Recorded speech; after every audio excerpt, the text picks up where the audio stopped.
Islam, salamu alaykum wa rahmatullahi wa barakatuh. Wa alaykum assalam wa rahmatullahi wa barakatuh. Haya, wewe endelea kuguswa. Mpe huyo mwisho. Dada. Mpe dada. Dada, habari yako? Ongea kwa sauti, habari yako? Na kukaribisha katika Uislamu. Unasemaje? Karibu katika Uislamu. Na? Hakuna baba. Nini hakuna? Kwa Muislamu? Uko tayari? Hapana. Umekuja kusikiliza tu. Sisi ni Waislamu, tunaamini Mungu ni mmoja, na huyo ndiyo aliumba mbingu, ardhi, wewe, mimi na watu wote. Mungu ngapi? Mungu ni wangapi? Mmoja. Mmoja tu. Na ndo ametuma Yesu. Ametuma nani? Ametuma nani huyo Mungu mmoja? Ametuma mwana wake. Mwana wake? Kwa maana gani? Yaani Mungu anazaa?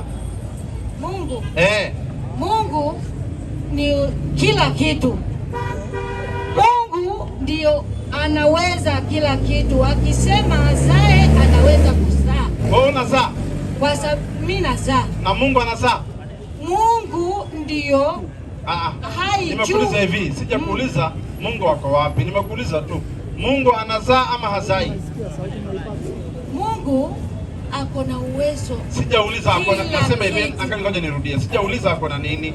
Nauliza Mungu ni mwenye kuzaa ama si mwenye kuzaa? Si mwenye kuzaa. Kwa hivyo Yesu hakuzaliwa na nani? Yesu. Si Yesu alizaliwa na Mungu. Mungu ni mwenye kuzaa. Mungu ni mwenye kuzaa. Neno. Nasema hivi, narudia tena, ngoja kidogo. Yesu, hebu tuelewane kidogo. Wewe ni mwenye kuzaa? Mimi? Kuzaa nani? Tunazaa mtoto? Si ndio? Na Mungu ni mwenye kuzaa? Lakini hiyo uwezo inatoka wapi? Kwa Mungu. Yeye ndo anaumba. Si ndio? Anavyotaka. Anaumba. Kwa hivyo Yesu ameumbwa na nani? Anaweka ndani ya mama yako. Kabisa. Na Yesu akisema azae, hawezi kuzaa. Nisikize kidogo. Yesu si alikuwa ndani ya tumbo ya mama yake? Ameumbwa na nani? Yesu hakukuwa kwa tumbo ya mama yake. Hakukuwa kwa tumbo? Alikuwa wapi? Kwa kichwa ama? Nasema alikuwa wapi?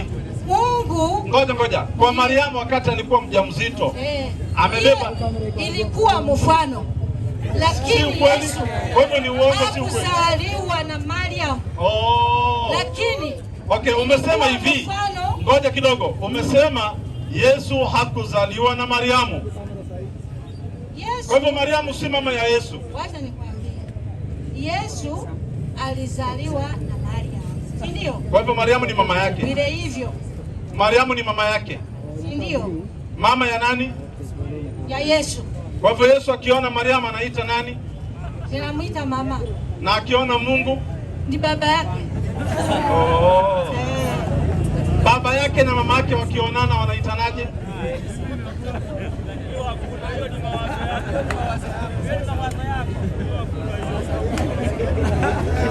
Mtoto wako akikuona anakuita nani? Mtoto wako akikuona anakuita nani? Sana niita mama. Na akiona baba yake? Anamuita baba. Baba na mama wakionana wanaitanaje? Wanaitanaje? Si baba na mtoto. Mama na baba wakionana wanaitana vipi? Bibi na bwana. Bibi na bwana. Yesu akiona Mariamu anaita nani? Anamuita mama yake. Na akiona Mungu? Ni baba yake. Mungu na Mariamu wakionana wanaitanaje? Mungu ambaye ni baba ya Yesu na Mariamu ambaye ni mama yake Yesu. Mungu na Mariamu wakionana wanaitanaje? Hiyo ni ngumu hiyo. Ameelewa. Sasa Mungu hana mtoto kwa Mariamu. Mungu ameumba mtoto ndani ya Mariamu. Yule mtoto ni kiumbe chake, sio mtoto wake. Mtoto ni wa Mariamu, kiumbe ni cha Mungu. Si mtoto wa Mungu bali ni kiumbe cha Mungu. Amezaliwa kwa miujiza, kwa njia ya miujiza. Vile vile wewe ukizaa mtoto, mtoto ni wako, sio wa Mungu. lakini mtoto huyo ni kiumbe cha Mungu. Kwa Mungu ni kiumbe, kwako wewe ni mtoto wako. Yesu kwa Mungu ni kiumbe chake, kwa Mariamu ni mtoto wake. Ndiyo maana anaitwa Yesu mwana wa Mariamu, haitwi Yesu mwana wa Mungu. Mungu hakuzaa wala hakuzaliwa, wala hakuna anayefanana naye hata mmoja. Mpatie huyo traffic, amesimama karibu yako. Kaka, habari yako? Mzuri sana. Wewe ni wa dini gani? Kristo. Umekuja na dada? Ndio, tumekuja naye. Ni mke wako? Ndio. Oh, kabisa. Si mko na mtoto? Tuko na mtoto. Mtoto wako akikuona anakuita nani? Ananiita baba. Na akiona huyu? Anamuita mama. Nyinyi wawili mnaitanaje? Baba na mama. Yesu akiona Mungu anaita nani? Yesu akiona Mungu anamuita baba. Na akiona Mariamu? Mariamu ni mama yake. Anamuita nani? Wacha ngoja, anamuita nani akiona Mariamu? Wacha niongee. Nasema utaongea, sina shida, nitakupa nafasi tuelewane. Yesu akiona Mariamu anaita nani?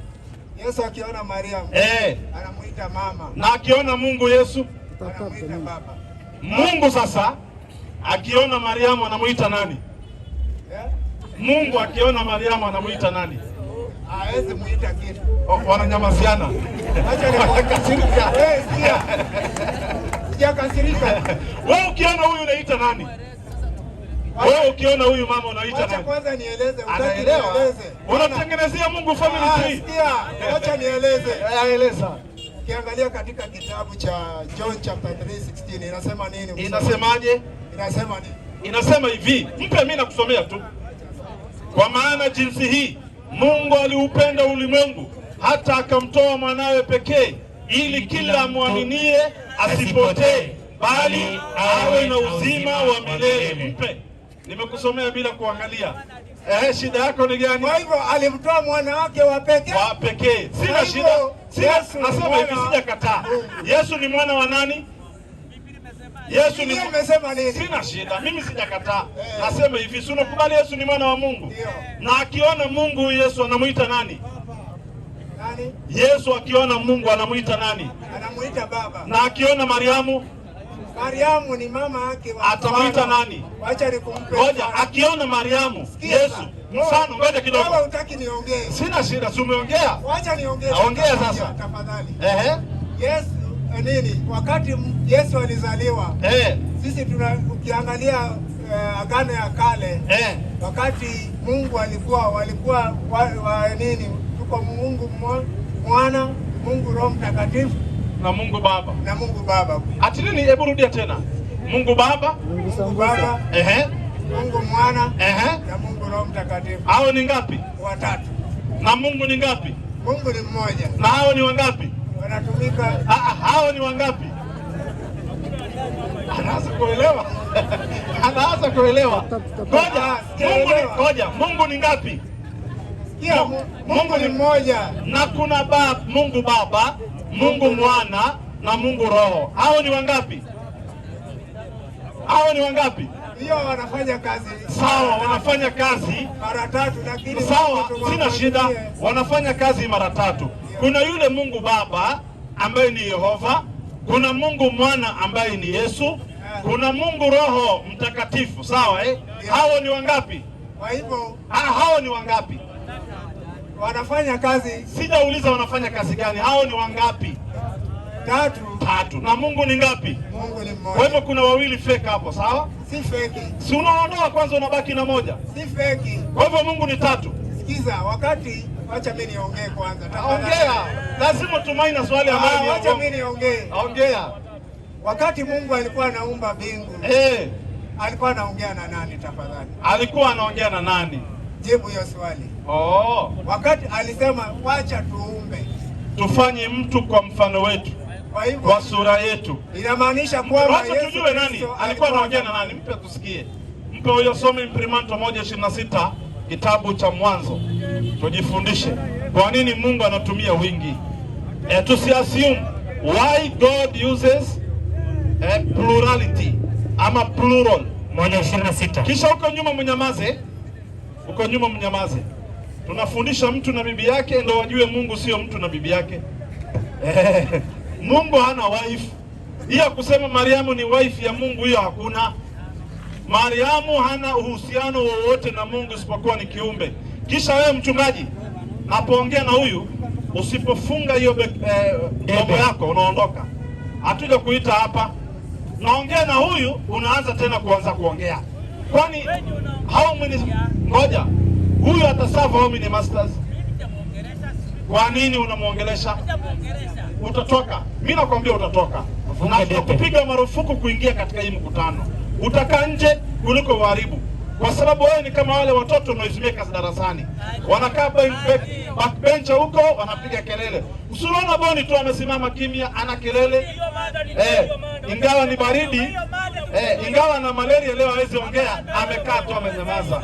Soma andiko 1:26. Inasemaje? Inasema nini? Angalia mzee, sikiliza, kwa nini Mungu anatumia wingi? Kwa sababu gani? Kwa sababu gani Mungu atumia wingi akisema? Kwa sababu gani Mungu atumia wingi akisema tufanye? Anasema tufanye badala ya kusema nifanye. Badala ya kutumia umoja aseme nifanye. Je, sasa unaulizwa, je, si yupo Mungu mmoja tu? Si yupo Mungu mmoja tu? Hii tatu hakuna.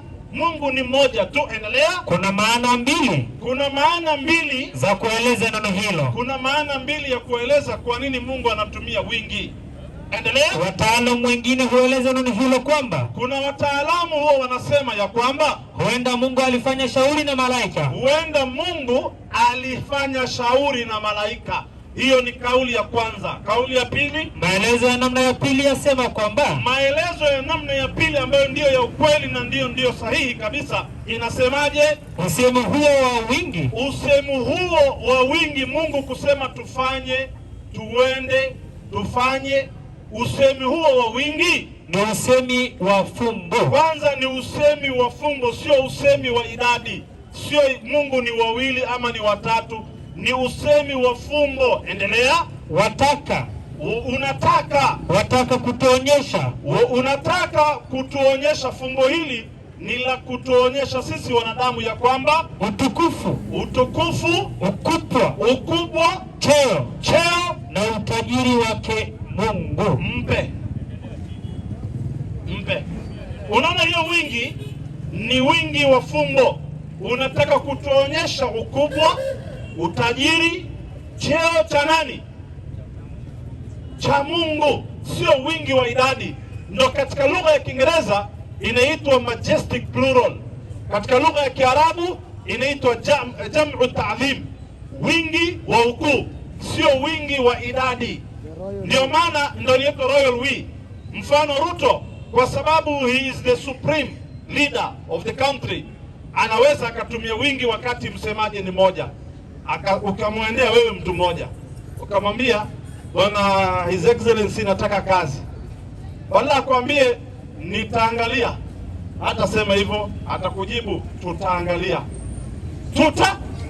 Na mwenye kuangalia ni yeye, mwenye overall say ni yeye ya kuandika kazi. Anaweza sema tutajenga, tutaangalia, tutaahidi, tumetenga. Mwenipata vizuri Anatumia wingi Ruto. Na yeye ni Ruto ngapi? Moja. Lakini hawa wanamsaidia ni nani? Hawa wanamsaidia sio president. Nisikize kidogo. Hawa wanaomsaidia sio marais kama yeye. Kenya rais ni ngapi? Moja. Na anatumia wingi, si kweli? Lakini paka awe na wenzake. Hao wenzake sasa sio marais. Nasema hivi, hao wenzake ni wafanyikazi wake. Mungu hata akiongea na malaika haimaanishi malaika pia ni Mungu. Umenipata vizuri Malaika bado ni viumbe vya Mungu. Kama vile Ruto ni mmoja na president ni ngapi? Hata akishauriana na ile cabinet yake, kushauriana na cabinet itafanya cabinet kuwa another president? Haiwezekani. Kwa hivyo Ruto anabaki the only sole president mmoja peke yake, na he can use the word we will create, we will do, we will sijui tenga, we will promise what on what. Anatumia wingi kama yeye mtu mmoja. Hao wengine ni wasaidizi wake. Lakini kwa Mungu hana wasaidizi, ana viumbe. Viumbe ni wenye kutekeleza amri yake. Malaika anawaambia endeni mfanye hivi, wanaenda wanafanya. Si kwa maana ati malaika pia ni Mungu, hapana. Kwa hivyo hii wingi ni wingi wa ukuu na taadhima, sio wingi wa idadi. Mungu ni mmoja peke yake, wala sio watatu. Hakuna cha Mungu Mwana wala cha Mungu Roho. Mungu ni mmoja, Mungu Baba peke yake. Mungu Baba peke yake ndiye aliumba mbingu, ndiye aliumba ardhi, anaitwa Mungu Baba, God the Father, ama anaitwa Yehova. Umenipata vizuri? Au anaitwa Yahweh ama Elohim ama Ar-Rahman ama Allah. Hiyo ndo Mungu, huyo ndo Mungu mmoja peke yake, God the Father. Hao wengine wote ni subordinates, ni viumbe, ni watu ambao hawana uwezo mbele yake. Umenipata vizuri? Na kusomea andiko ngapi? Asante sana. Wacha mimi nipeane andiko moja. Peana. Hebu soma. Umeelewa? Lakini kwanza ngoja kabla usome, umenielewa? Nataka kupea kwanza. Umenielewa ama bado? Umeelewa, ndio kwa maana napingana. Bado hujaelewa? Nataka kutoa. Ngoja kidogo. Tulia kwanza nitoe. Utatoa, sina shida. Umenielewa ama bado? Nauliza, umenielewa ama bado? Sijaelewa. Mpaka dada hebu sikia anasemaje? Bado umenielewa? Bado hujaelewa? Hatujaelewa. Acha tupeane aya kwanza hapo. Hiyo maelezo yote naeleza. Wewe soma. Tusome. 8:21 inasema nini? Yaani hii maelezo yote nilikuwa naeleza. John 8:21 inasema nini? Yohana. Haya. Rafiki yangu, hiyo maelezo yote mpaka umenikausha koo. Si hata ungesema nimeelewa nusu. Wewe unasema hujaelewa kabisa. Yaani ungekuwa darasa ningekuchapa. Ingekuwa ni class ningeweka mbele. Yaani maelezo mpaka nimetoa andiko ndani ya Biblia. Nimefafanua yangu yote. Nikikueleza Mungu anatumia wingi, ni wingi wa ukuu. Bado unasema sijaelewa. Na mama alielewa. Yohana 8:21. Hataki kuleta down bwanake. Soma hiyo. Inasema nini? Inasemaje? Basi akawaambia tena, naam, mimi naondoka, nanyi mtanitafuta. Nanyi mtanitafuta. Nanyi wa Kristo mtakufa. Nini? Mtakufa katika nini? dhambi yenu. Mpe. Funga. Inamaanisha kwamba Yesu ako na uwezo. Yesu alitumwa na Mungu, ndio kwa maana anasema ako na nini? Tafuta. Ako na nini? Ako na uwezo. Kwa hivyo anaweza fanya anapotaka. Karibu na Mungu. Ako karibu na nani? Na Mungu. Kwa hivyo kuna Mungu na nani? Na Yesu. Yesu si nani? Yesu ni mwana wa Mungu. Kwa hivyo sio Mungu, sawa? Kwa maana hapo tukubaliane kidogo. Ngoja kidogo. Kwa hivyo Yesu sio Mungu. Nimekuambia Yesu ni mwana wa Mungu. Wakati waliumba mbingu na nchi walikuwa pamoja. Mungu alizaa Yesu. Ndio kwa maana. Ngoja. Mungu alizaa Yesu. Mbona Yesu anasema, sikia. Yesu anasema. Ngoja kidogo. Hebu ngoja. Huko nyuma mnyamaze kidogo. Ama mpatie kitu. Leteni kitu kingine. Haya, kuja hapa. Haya, hawezi kata kuja. Haya, mpatie kiti huko. Haya, kaa hapa. Kaa. Kaa tu. Usiwe na wasiwasi, kaa tu hapo. Na mama anakushinda mpaka anakaa. Hatari sana. Kaa tu hapo rafiki yangu. Yaani mpaka mama mwanamke anakushinda na kana anakuwa na ujasiri. Wewe mwanaume mzima na madefu unashinda hata kukaa. Huwezi andikwa NYS. Kwa hiyo uoga utafukuzwa. Kaa chini hapo. Uulize swali kama una swali. Rafiki yangu, mimi sina shida. Tunakataa kitu ngapi? Moja. Kusema Yesu ndo Mungu. Hiyo tunakataa. Lakini ni mwana wa Mungu. Kama ni mwana wa Mungu kwa njia ya heshima. Nisikize vizuri, uwana ni uwana wa heshima, sio uwana wa mazazi. Mungu hana kizazi. Mfano wewe ukiwa na mwana, wewe mwana ni kizazi yako, si ni kweli? Sio kizazi yangu. Na unamzaa ili aje akusaidie baadaye, si ni kweli? Ukishazeka akusaidie. Mungu hana kizazi wala hazeki, wala hahitaji kusaidiwa. Hii uwana si uwana wa mazazi, ni uwana wa heshima. Umenipata vizuri? Mtu ambaye ni wa Mungu anaitwa mwana wa Mungu kwa heshima tu. Mfano, kuna mwanariadha, kuna mwana kandanda, kuna mwana dondi, kuna mwana habari, kuna mwanajeshi. Umenipata vizuri? Ukisikia mwanajeshi haimaanishi jeshi ni mwanamke ana mimba na saa.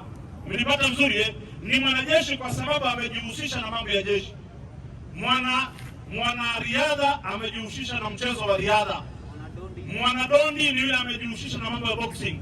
Mwanahabari ni yule anatoa TV, habari kwa TV. Si kweli?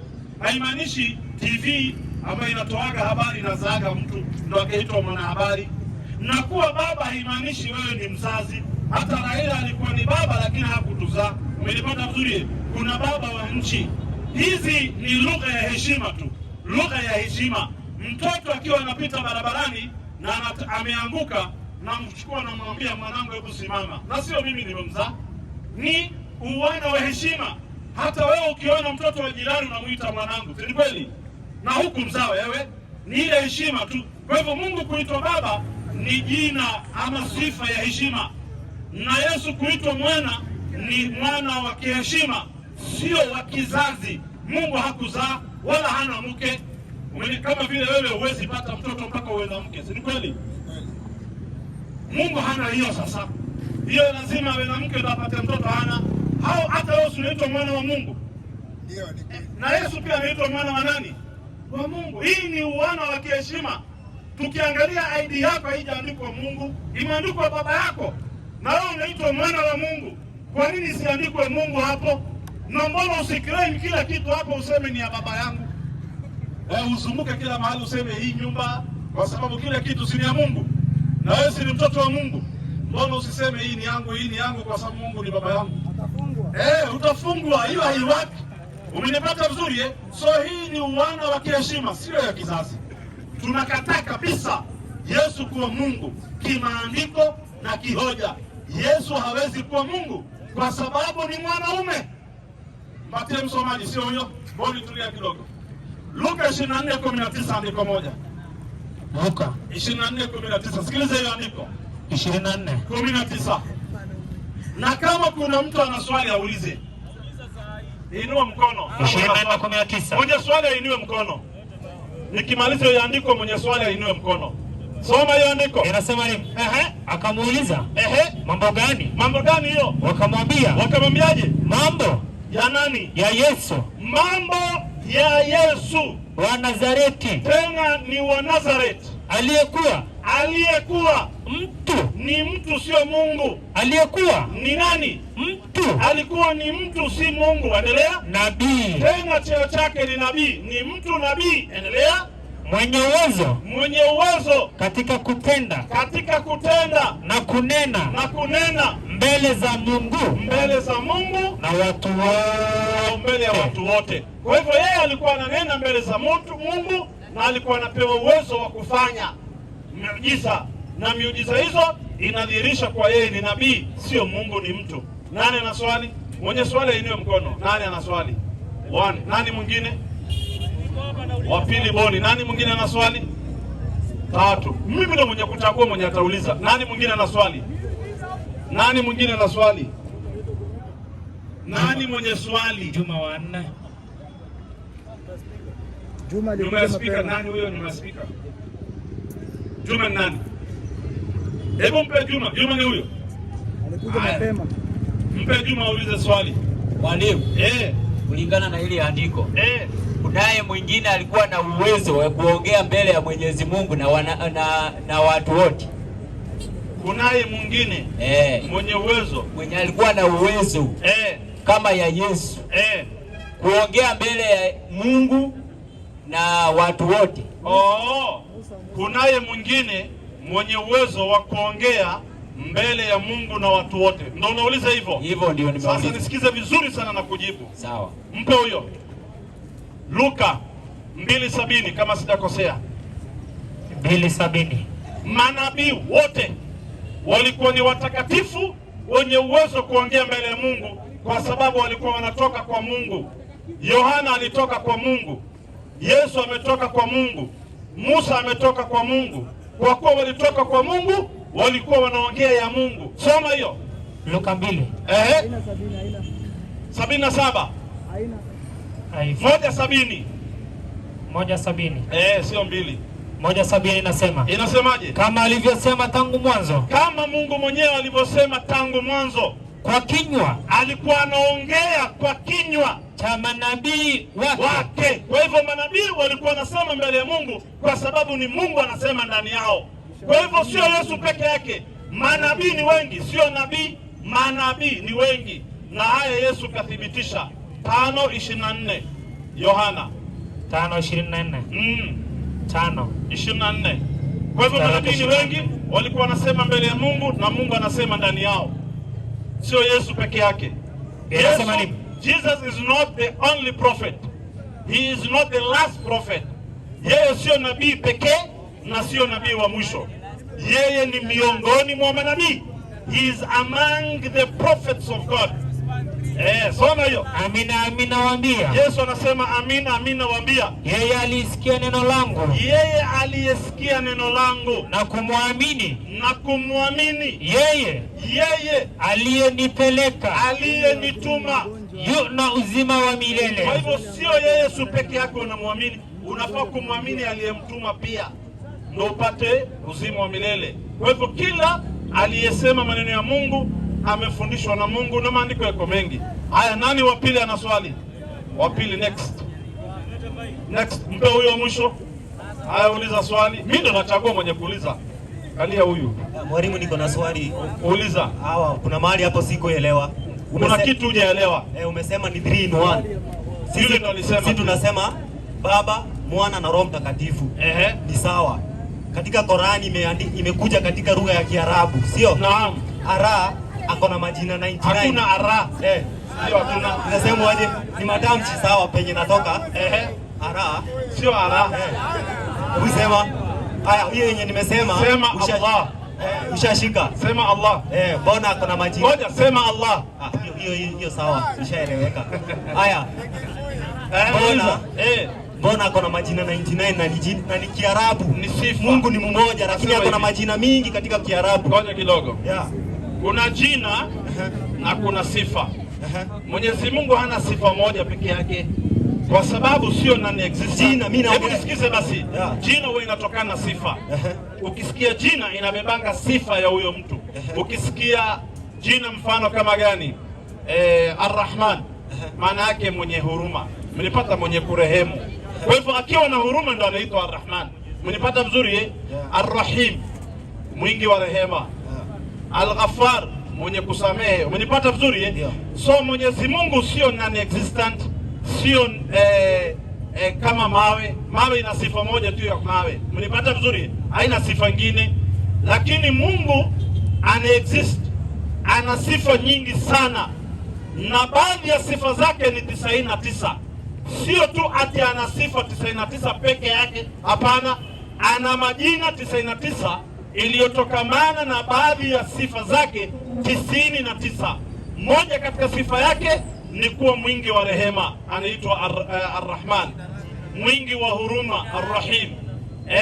Mwingi wa kusamehe, Al-Ghaffar. Gani nyingine? Lakini kwa nini? Ngoja nimalize. Gani nyingine? Al-Malik, mwenye kumiliki siku ya mwisho. Gani nyingine? Al-Wadud, mwenye kupenda. Al-Wahid, ni mmoja. Hizi ni sifa zake ambazo amezibeba. Mfano, Ruto ni president, ni kweli? Ndio. Hakuna sifa moja tu ya kuwa president. Ruto akona mimi niko na mahali hapo kwa sifa. Na Mungu ana majina mengi. Subiri, anaitwa Kasongo. Jina moja. Hiyo ni nickname. Ni nickname. Nick what? Nickname. Nick si neno ati ya Ruto. Sawa, nickname ni Ruto. Subiri nimalize. Ukisikia nickname bado ni name. Anaitwa Ruto, anaitwa Kasongo, anaitwa Zakayo, anaitwa gani nyingine? Anaitwa Hasla, gani nyingine? Mingi tu. Na subiri.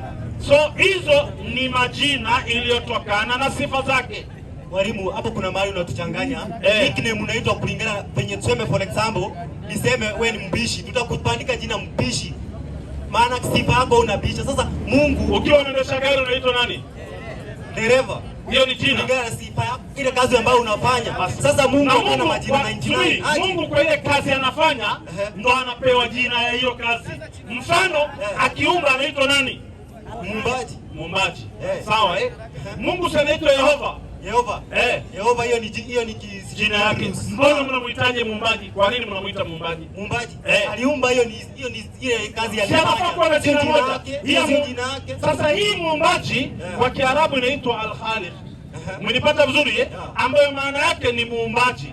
Muumbaji inakuwa jina, inakuwa sifa. Mmenipata vizuri Mtu anayefanya ujenzi anaitwa mjenzi. Sawa anaitwa mjenzi. Ni jina, lakini ni jina ya sifa, sio jina iliyotokamana na yake ya kizazi.